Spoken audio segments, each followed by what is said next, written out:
Ma meilleure idée pour avoir un jardin d'intérieur a été de réaliser un mur végétal qui est à la fois décoratif toute l'année, excessivement facile à monter et dépolluant. J'ai connu le principe du mur végétal par l'intermédiaire de magazines décoration, donc ça a tout de suite tilté. J'habite en appartement et il fallait que je trouve une solution, donc le mur végétal répondait parfaitement à mes attentes. Les deux possibilités qui me sont venues à l'esprit, effectivement, ça a été soit de faire appel à un professionnel, soit de trouver la possibilité de le faire moi-même. Et il se trouve que sur Internet, j'ai effectivement trouvé un professionnel qui vendait un mur végétal en kit, donc j'ai passé commande.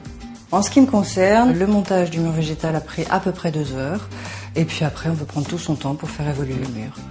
Le bénéfice du mur végétal, pour moi, ça a été effectivement d'avoir un jardin d'intérieur. Un jardin vertical qui prenait très peu de place, qui donne un côté très zen et qui d'autre part demande très peu d'entretien. C'est un vrai plus pour les appartements.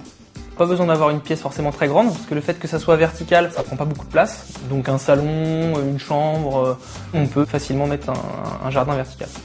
C'est complètement étanche, donc il n'y a vraiment pas de risque pour les murs derrière. Concernant l'arrosage, c'est très simple, donc on a un petit minuteur qui permet d'arroser de manière automatique tous les jours, ce qui nous permet de quand même partir en vacances l'esprit tranquille. Le mur végétal, ça peut coûter environ 200 € jusqu'à 300 €. Après, ça va dépendre des plantes. C'est vrai que si on veut mettre des choses très fleuries et puis très denses, ça peut varier, bon, sachant que l'idée c'est d'avoir une densité entre 30 et 40 plantes sur 1 mètre carré. Après, on va rajouter au fur et à mesure pour en faire un tableau en fait évolutif dans le temps. Les avantages du mur végétal sont multiples.